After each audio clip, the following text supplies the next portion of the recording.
ঠিক আছে, গানটি দোয়া করেন। আমারও একটা ছেলে হয়েছে আপনার 1.5 মাস হয়েছে।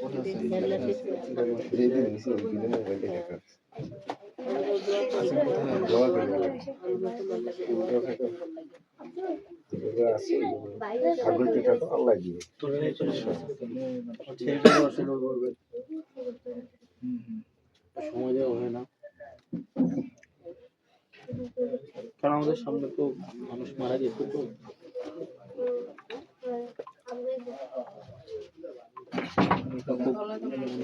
আমাদের বন্ধু বান্ধব মারা গেছে।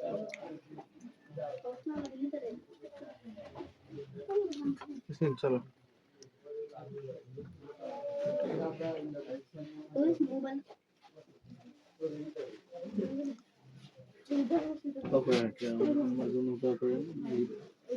গত আগস্টে বাসা থেকে বেরিয়ে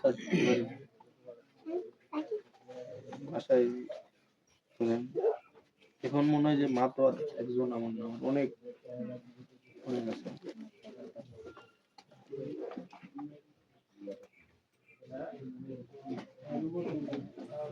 মজা তো অনেক মানুষের দায়িত্ব দিয়া গেছে, অনেক কথা বলে এটার ভাতাও দিতেছে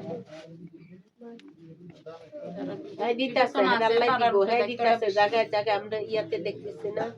তোমার মনটা যেমন নরম বাবা, এরকম দুনিয়া যদি ভালো মানুষ ইয়া হইতো, এরকম থাকতো, তাইলে তো উল্টা পাল্টা কিছু হইলো না। সবার মন দেখ না বাবা, লাগে তো উল্টা পাল্টা হচ্ছে।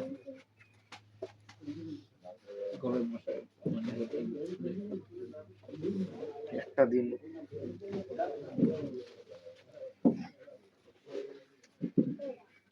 নামাজ পড়ে দোয়া করেন আমাদের জন্য।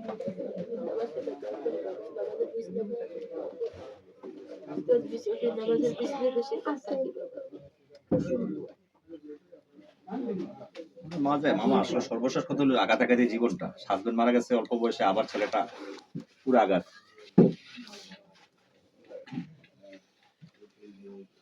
বাবা আমার ছেলে পুরোটা ছোট ছোট ছিল, বাবা মারা গেছে তখন তো আমি লেখাপড়াও জানতাম না, কি করে বাঁচবো খালি কইছি যে আল্লাহ, আমি দুটো ছেলের পায়ে মাটির নিচে জায়গা নাই, আমার বাপের বাড়ি 200 শতাংশ জায়গা, গর্বিটির জায়গা নাই, ভাই 2টা বিয়া করছে, হ্যাঁ ছেলে মেয়ে আসো, আমার কি জায়গা দিব? আমি দুটোটা ছেলে লইয়া কই যাব? যে জায়গা ভাড়া ছিলাম এই জায়গার বাড়িওয়ালা অনেক ভালো ছিল।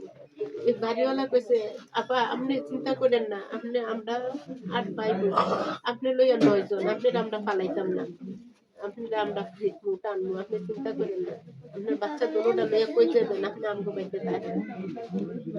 বাবা হেগো বাচ্চা আমি টুকটাক কাজ করছি, হ্যাঁ আমারে খাওয়া দিছে, ছোট পোলা বাইনা ছিল, খাইতে পারছে না, আমি খাইছি, আমার তাল কইরা ভাত দিছে, তালি বাসন উদান বাড়ি লাগিয়ে দিছি, তালি বাসন দিয়ে দিছি, কাপড় চোপড় দিয়ে দিছি, আমার থাল কইরা ভাত দিছে, খাইছি থাকছি।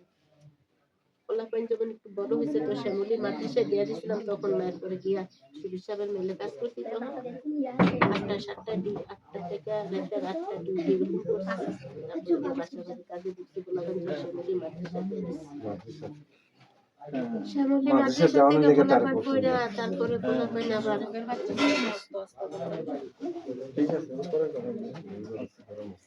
না না ঠিক আছে,